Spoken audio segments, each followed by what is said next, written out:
haala amma keessa jirru kanaan daa'ima dabalataa godhachuuf qophaa'u miti. Kanumaaf furmaata yeroo dheeraa kan nuuf ta'u mala ittisa ulfaa isa gogaa irree keessa kaa'amu filachuun keenya. Impilaantii kan filadhe waggoota 3 waan tajaajiluuf. Yeroo dheeraa waan hin hojjedhuu fi maatiin bulchuu waan hin qabuuf mala ittisa ulfaa bu'aa bahii hin qabne hin barbaade. Mala ittisa ulfaa guyyaa guyyaan fudhanne moo hin fudhanne jennee yaadda'uu hin barbaanne. Kanaaf impilaantii kan filanne. Impilaantiin pilaastikii lallaafarraa kan hojjetame yoo ta'u gogaa irree jala kan kaa'amudha.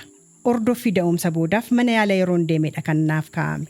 Anaaf yeroo narsiin naaf keesse akkuma talaalli fudhachuu salphaa ture. Impilaantiin bakka kaa'ameen socho'us hin cabus. Daa'ima dabalataa de'uu yoo hin barbaade buufata fayyaa deemee impilaanticha baasisuu qofaatu narraa eegama. Achis ulfaa of nan qophaa'a. Waa'ee ulfan karoorfamne dhiphachuu dhabuun aara galfii akkamiiti? Impilaantiin mala ittisa ulfaa yeroo dheeraaf turuu fi amansiisaadha. Maloota ittisa ulfaa ammayyaa hedduutu jira. Gara dhaabbilee tajaajila fayyaa deemuun odeeffannoo sirrii argachuun mala isiniif mijatu filadhaa.